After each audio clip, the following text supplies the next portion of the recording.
जबकि सब जानते हैं कितना दारुल के अरशद मदनी साहब के पास है, कितनी जमीन महमूद बदरी के पास है, कितनी जमीन अवैसी के पास है। ये सारे के सारे लोग उस हक को दबाए बैठे हैं जो मुस्लिम पिछड़ों का हक है, जो गरीबों का हक है। तो इसमें मेरा कहना सीधा सीधा यह है, मैं बल्कि मेरा इल्जाम है इन लोगों के नाम से वो चैनल पे आई है, वो वीडियो मेरे पास महफूज है, जब भी कोई देखना चाहे। मुसलमानों 2025 में जनगणना शुरू होने वाली है, सरकार ने ऐलान कर दिया है। इसमें आपको क्या लिखवाना है? उलमा ने आपके लिए अहम पैगाम भेजा है, जरा वीडियो को समाज फरमाएं और सबको शेयर कीजिएगा। मशहूर इस्लामी स्कॉलर्स का कहना है जनगणना 2025 में जब आपसे जात, कास्ट और मजहब, रिलीजन पूछा जाए तो जात में सिर्फ मुस्लिम और मजहब में सिर्फ इस्लाम लिखवाए।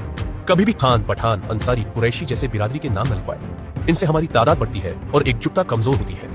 हुकूमत को साफ पता चले मुसलमान कितने हैं। हमारी ताकत हमारी एकता में है और मुस्लिम स्कॉलर्स का कहना है ये अहम पैगाम पहुंचाना हर मुसलमान की जिम्मेदारी। मैं इल्जाम लगाता हूँ एक साजिश के तहत मुस्लिम बैकवर्ड का हक, मुस्लिम पिछड़ों का हक ये दिलवाना नहीं चाहते और हमें इनकी जरूरत भी नहीं है।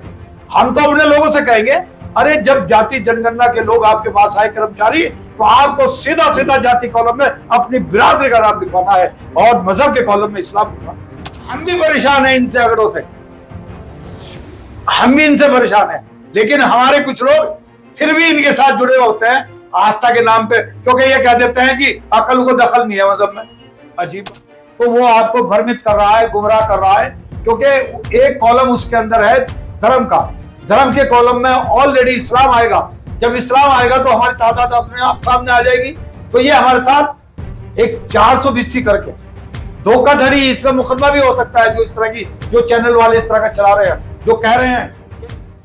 ऐतराज है कहने वाला उन मुस्लिम विद्वानों से जिनका कहना है कि जाति के कॉलम में मुसलमान लिखा जाए और धर्म के कॉलम में इस्लाम लिखा जाए। नमस्कार, आप देख रहे हैं जीडी न्यूज और मैं आपके साथ आपका दोस्त अनुज प्रताप सैनी। जी, ऐतराज वाली बात इस बात को लेकर है, जब जातीय जनगणना को लेकर सूची घर पे आएगी तो कुछ मुस्लिम विद्वानों का कहना है कि जाति कॉलम में मुसलमान लिख दीजिएगा, जाति नहीं लिखनी, जाति छिपा लेनी है, और धर्म के कॉलम में इस्लाम लिख दीजिएगा। फायदा बताया जा रहा है कि मुसलमानों की संख्या बढ़कर चली जाए, देश के सामने पूरे अंतर्राष्ट्रीय स्तर पर दिखाई दिया जाए कि मुसलमान भारत में इतना रहता है, मुसलमान मेजोरिटी बढ़ रही है, इसलिए अपनी जाति छुपाइएगा और मुसलमान या इस्लाम को सामने लाइएगा। ऐसा कहना है कुछ दारुल उलूम से जुड़े विद्वानों का, और इस बात पर कह रहा ऐतराज जता रहे हैं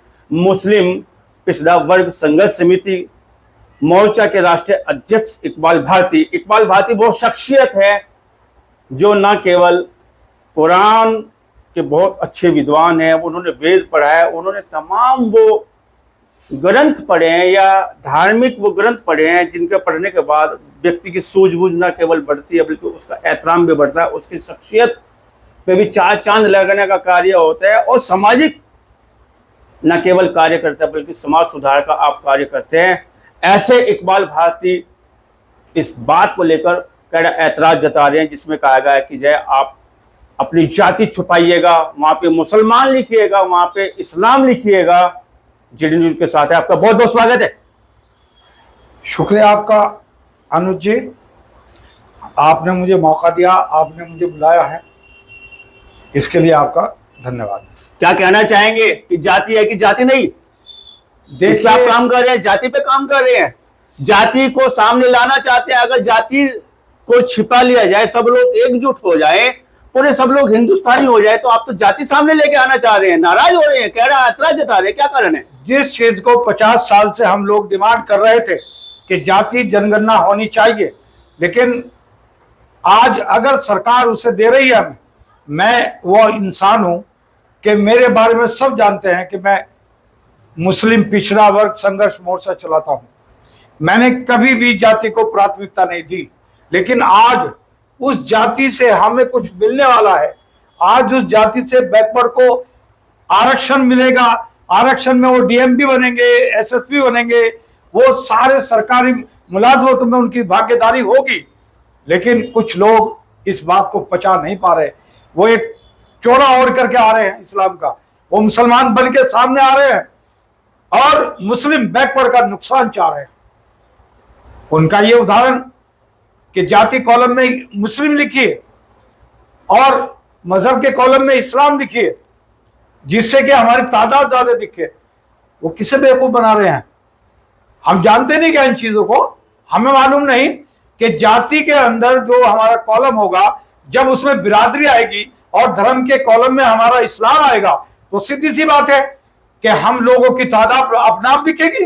अरे जाति में इसलिए नहीं लिखवाना चाह रहे वो हमारी जाति का नाम, ताकि इनको आरक्षण ना मिल जाए।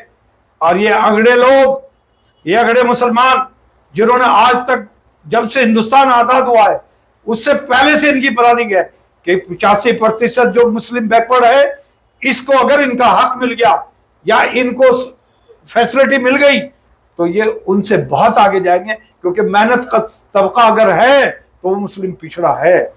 मुस्लिम पिछड़ों के दम पर ये अपने तमाम काम करते हैं। अभी पीछे वक्फ बोर्ड की मामला आया, कितने लोग हैं ये, इन्होंने मुस्लिम पिछड़ों को गुमराह करके इकट्ठा किया, जबकि सब जानते हैं कितना दारुल के अरशद मदनी साहब के पास है, कितनी जमीन महमूद बदरी के पास है, कितनी जमीन अवैसी के पास है। ये सारे के सारे लोग उस हक को दबाए बैठे हैं जो मुस्लिम पिछड़ों का हक है, जो गरीबों का हक है। तो इसमें मेरा कहना सीधा सीधा यह है, बल्कि मेरा इल्जाम है, मैं इल्जाम लगाता हूं कि एक साजिश के तहत मुस्लिम बैकवर्ड का हक, मुस्लिम पिछड़ों का हक ये दिलवाना नहीं चाहते और हमें इनकी जरूरत भी नहीं है।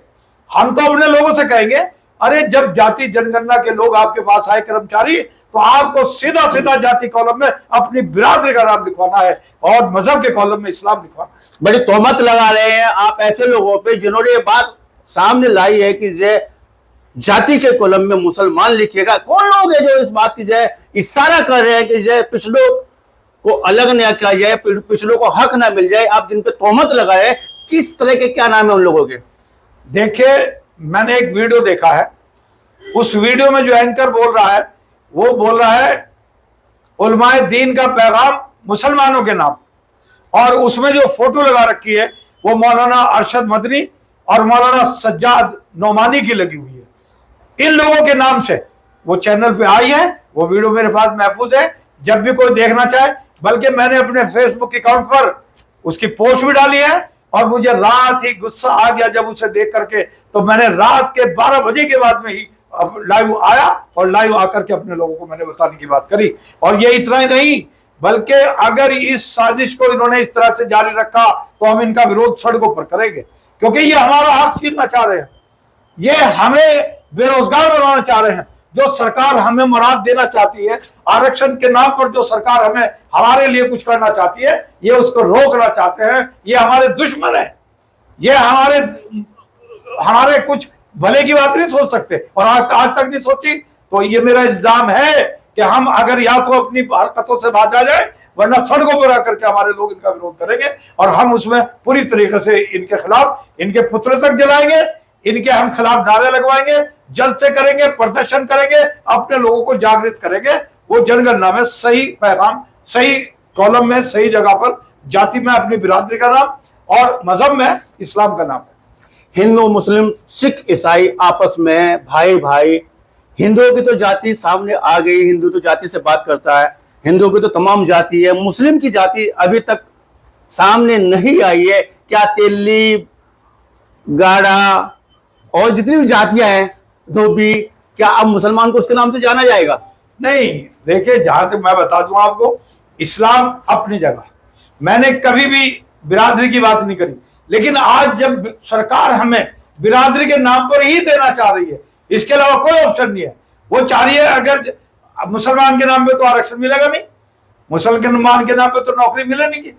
अल्पसंख्यक मिला हुआ है आपको? क्या अल्पसंख्यक को कौन सी नौकरियां मिल रही भाई? मुझे वो मिल गया क्वात्रा, संबित क्वात्रा, बॉम्बे एयरपोर्ट पे संबित पात्रा, वो मुझे मिल गए और मैंने उन्हें देखते ही कहा मुबारक हो आपको। कहने लगे भारतीय साहब क्या की मुबारकबाद दे रहे? मैंने कहा आपने कुरान की आयत को इम्प्लीमेंट कर दिया। मैंने कहा आपने कुरान की आयत को इम्प्लीमेंट कर दिया। कहने लगे आपने कौन सी कुरान की आयत को इम्प्लीमेंट कर दिया, आप कौन सी नई बात बता रहे हैं? तो तब मैंने उनसे कहा कि देखिए कुरान में 3 तलाक है ही नहीं। तो मैं उनकी उस बात का धन्यवाद करता हूं कि आज हमारी मुसलमानों की महिलाएं इतनी खुश हैं और उनको भी ये डर नहीं है कि 2 मिनट में भी कुछ समय आगे तलाक दे देगा और मुझे घर से बाहर निकाल देगा। तो ऐसी बात नहीं है। भाजपा से उम्मीदें हैं हम बैकवर्ड के लोगों को। हम चाहते हैं कि भाजपा हमारी तरफ देखे और जिस तरह से जातीय जनगणना में आरक्षण मिलेगा उसमें उसी तरह से अगर हमारी भागीदार रहेगी तो मुस्लिम बैकवर्ड फिर कुछ भी कर सकता है। भारती साहब, हमने 2 मुस्लिम विद्वानों का नाम लिया है जिनका ताल्लुक जहां तक मैं समझ पा रहा हूँ दारुल उलूम देवबंद से रहा है या नहीं, अभी दारुल उलूम देवबंद है, अभी भी है, और आप उनका जिक्र कर रहे हैं कि जो उन्होंने ऐसी बात कही है कि जाति के कॉलम में मुसलमान लिख दीजिएगा और धर्म के कॉलम में इस्लाम लिख दीजिएगा। क्या फायदा हो सकता है ऐसे विद्वानों को जो अगड़े समाज से आते हैं, जो आपकी रहनुमाई करते हैं, मुस्लिम समाज की रहनुमाई करते हैं? क्या फायदा हो सकता है उनको आपकी जाति छिपाने से? देखिए, पहली बात तो ये मैं आपको बता देना चाहता हूं कि मैंने ये नहीं कहा कि उन्होंने कहा है। मैंने कहा उस वीडियो के अंदर उनके फोटो लगे हुए हैं जो बता रहा है। लेकिन अगर उन्होंने नहीं कहा तो वो सामने आए और आकर के कह दे कि नहीं हमारी ऐसी कोई मंशा नहीं। लेकिन अगर वो ये बात नहीं करते, इसको खंडन नहीं करते, इसका खंडन नहीं करते, तो माना ही जाएगा कि उन्होंने कहा है। और फायदा क्या होगा उनका? फायदा, उन्होंने आज तक मुस्लिम बैकवर्ड को गुलाम बना के रखा है। वो मुस्लिम बैकवर्ड को गुलाम की हैसियत से ज्यादा अहमियत नहीं देते। उन्हें अंदेशा है कि कहीं ऐसा ना हो ये जाग जाए और हमारे चुंगल से बाहर निकल जाए। पंछी आप जो पिंजरे में कर रखा, मैं तो नहीं हूं, गुलाम बना रखा मेरे लोगों को। मुझे तो बना नहीं सकते, मैं तो एक ही का गुलाम हूं जिसका नाम रब है और उसके पूरे संसार के लोग गुलाम हैं। कहीं ईश्वर के नाम से जाना जाता है, कहीं गॉड के नाम से जाना जाता है, कहीं रब्बी के नाम से जाना जाता है, कहीं अल्लाह के नाम से जाना जाता है, लेकिन वो है एक। मतलब उनकी फितरत ये है कि ये पिछले लोगों को गुलाम बना के रखा जाए, आप ये कह रहे हैं? है उनके, अगर उनके कारनामे आप सुनोगे, मैं अगर आपको बताने लग जाऊं तो आप कहोगे क्या ऐसा है? आप ताज्जुब करोगे। अगर कोई लड़की बैकवर्ड की चली जाए किसी उन स्वर्ण मुस्लिमों के लड़के के साथ तो कोई दिक्कत नहीं होती उन्हें। लेकिन अगर कोई लड़की इन स्वर्ण मुस्लिमों की चली जाए बैकवर्ड के लड़के के साथ तो कहेंगे बगैर वली के तो निकाह नहीं होगा, वली हमें निकाह हुआ ही नहीं। यानी उसको 5, 7, 10 दिन बाहर रहने के बाद भी अपने गाड़ ला कर रख लेंगे और कहीं और निकाह कर देंगे। मतलब जातिगत खाई बड़ी है अंदर देखा जाए तो। इन्होंने बढ़ा रखी, बैकवर्ड नहीं बढ़ा था। बैकवर्ड तो इनकी बात अब भी मानता है, इन्होंने अभी गुमराह कर रखा है। बैकवर्ड को अगर आप देखोगे जाकर के तो जाति के नाम पर हमारे यहाँ कोई इस तरह का नहीं इस्लाम में ना मैं मानता था। लेकिन हाँ, मेरे मुस्लिम पिछड़ा वर्ग में भी एक खास बात आपको मिलेगी। हमारा मुस्लिम पिछड़ा वर्ग संघर्ष मोर्चा पिछड़ो मुस्लिमों का हिमायती है। उसमें पिछड़ा वो होगा जो शिक्षा से पिछड़ गया, जो समाजी तौर पर पिछड़ा हुआ, जो सियासी तौर पर पिछड़ा हुआ, जो इक़्तिसादी तौर पर पिछड़ा हुआ, वो चाहे बिरादरी उसकी कोई भी हो। मैं बिल्कुल कुरान जो प्योर कहता है उसके हिसाब से, अगर कोई पिछड़ा शेरज़ादा है तो हम उसकी भी मदद करते हैं। अगर कोई पिछड़ा पठान है हम उसकी भी मदद करते हैं। लेकिन आर्थिक दृष्टिकोण से, सामाजिक दृष्टिकोण से जो पिछड़ा वो आपका प्यारा है, वो प्यारा है, उसका आप मदद करेंगे। उसके हम- आपने मोदी जी का जिक्र किया, मोदी जी के बड़े फैन नजर आ रहे हैं, आप मोदी जी की बड़ी तारीफ कर रहे हैं, प्रशंसा कर रहे हैं, प्रशंसक आप उनके हैं। उनके जो आपने जो है अभी वक्फ बोर्ड संशोधन बिल का बात किया, आपने जो 3 तलाक की बात की है, आप बात कर रहे हैं समान नागरिक संहिता की, तमाम आप जो है उन मुद्दों की तारीफ कर रहे हैं जो मोदी जी ने लागू किया मुसलमानों को लेकर। तो क्या आपके द्वारा या आपके पिछले समाज के द्वारा या मुसलमान के द्वारा मोदी जी को बड़ा फायदा होने वाला है चुनाव में आगे? देखिए जनाब, मोदी जी हमारे प्रधानमंत्री हैं और प्रधानमंत्री होने के नाते हमारा कर्तव्य है कि हम उनका सम्मान करें। लेकिन जो अच्छे काम वो कर रहे हैं हम उनको भी देख रहे हैं। तो जहां जहां वो अच्छे काम करेंगे इकबाल भारती खड़ा होकर के उनका सम्मान करने का। वोट में तब्दील करेंगे आप उनके अच्छे कामों को, उन्हें सपोर्ट करेंगे? अगर मैं राजनीतिक बात नहीं कर रहा हूं, लेकिन आप तारीफ कर रहे हैं। अगर मेरे बैकवर्ड लोगों को वो पूरी तरह से जाति जनगणना करा करके उसको आरक्षण देकर उसके सामने पूरी तरीके से तमाम दरवाजे खोलेंगे तरक्की के, तो इकबाल भारती पागल है जो उनका साथ दे। अभी कंडीशन बाकी है, ये तो सीधी सी बात है। अभी कंडीशन बाकी है। एक अग्नि परीक्षा हो रहा है जो मोदी जी को निकलना पड़ेगा। नहीं, जरूरी नहीं है, मुझे उम्मीद है वो होगा क्योंकि हम भी परेशान हैं इनसे, अगड़ों से हम भी इनसे परेशान हैं। लेकिन हमारे कुछ लोग फिर भी इनके साथ जुड़े होते हैं आस्था के नाम पे, क्योंकि ये कह देते हैं कि अकल को दखल नहीं है मजहब में। अजीब बात है। आपके यहाँ भी ये है कि जी क्या नाम, इसमें अकलमंद की जरूरत नहीं है, तो दखल नहीं है, वही वाली बात है, वही वाली बात है कि बोलोगे तो चुप रहिएगा। तो ये चाहते हैं इनसे सवाल ना करे कोई, अब सवाल करने वाले पैदा हो गए। क्या अपील करना चाहेंगे आप उन पिछड़े मुसलमानों से या उन मुसलमानों से जिनकी जाति को छुपाने का प्रयास किया जा रहा है, जरा बता रहे हैं, पूरा देश आपको देख रहे हैं, क्या अपील करना चाहेंगे? मेरी दरखास्त है सारे मुसलमानों से कि अगर आपको कोई बहकाता है कि तुम हमारी तादाद कम हो जाएगी अगर हमने जाति के कॉलम में मुस्लिम ना लिखवाया, तो वो आपको भ्रमित कर रहा है, गुमराह कर रहा है। क्योंकि एक कॉलम उसके अंदर है धर्म का, धर्म के कॉलम में ऑलरेडी इस्लाम आएगा। जब इस्लाम आएगा तो हमारी तादाद अपने आप सामने आ जाएगी। तो ये हमारे साथ एक 420 करके धोखाधड़ी, इसमें मुकदमा भी हो सकता है। जो इस तरह की, जो चैनल वाले इस तरह का चला रहे हैं, जो कह रहे हैं कि वहां पर ये लिखो, हमें गुमराह कर रहे हैं। तो मेरी अपने लोगों से दरखास्त है कि बिल्कुल भी गुमराह ना हो और जाति जनगणना के फॉर्म में या जाति जनगणना के जो कर्मचारी आए वो अपनी जाति जनगणना के कॉलम में अपनी जाति का नाम लिखवाए। जैसे मैं तेली हूं, वो तेली लिखवाए जो तेली है, अंसारी है अंसारी लिखवाए, मिरासी है मिरासी लिखवाए, जो कसाई है कुरैशी है वो कुरैशी लिखवाए।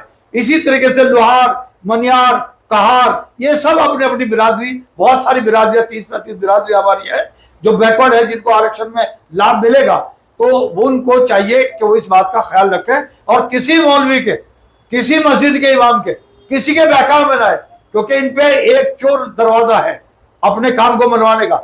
ये क्या करते हैं कि तबलीग जमात के आदमी से कह देंगे भाई तुम अपने लोगों की जिम्मेदारी लो, वो समझाएगा अरे यार मौलवी कह रहे तुम क्यों नहीं मानते, वो अपनी भविष्य को भूल जाएगा। तो बिल्कुल उसके चक्कर में नहीं आ रहा। हम आपसे मिलेंगे, घर घर आएंगे, हमारे लोग जलसे करेंगे, हम आपको बताएंगे। तो जब भी जनगणना हो आपको इसका विशेष ध्यान रखना है। तो हमारे साथ में इकबाल भारती साहब, और इनका सीधा सा संदेश है कि जाति ना छिपाई जाए जाति जनगणना में, जिससे जो देश का वो लक्ष्य पूरा हो सके कि जाति कितनी हमारे देश में कौन सी जाति रहती है। अगर जाति छिपोली गई तो वास्तव में निराधार साबित हो जाएगा जातिगत जनगणना, जिसकी लंबे समय से मांग उठ रही है। अलग अलग जैसे सदन में अलग अलग दल इसकी मांग कर रहे हैं, और आज वो मौका अगर आया है तो उस मौके पर वास्तव में जाति को सामने लाइएगा और जातिगत व्यवस्था, उस व्यवस्था के अनुरूप जो आप उस कॉलम में अपना नाम दर्ज कराइएगा। तो निश्चित बात है उसका लाभ आने वाले समय में सरकार के द्वारा दी गई जनहित योजनाओं में आपको मिलेगा, ऐसा इनका कहना। बात करने के लिए, चर्चा करने के लिए आपका बहुत बहुत धन्यवाद। आपका भी बहुत बहुत धन्यवाद।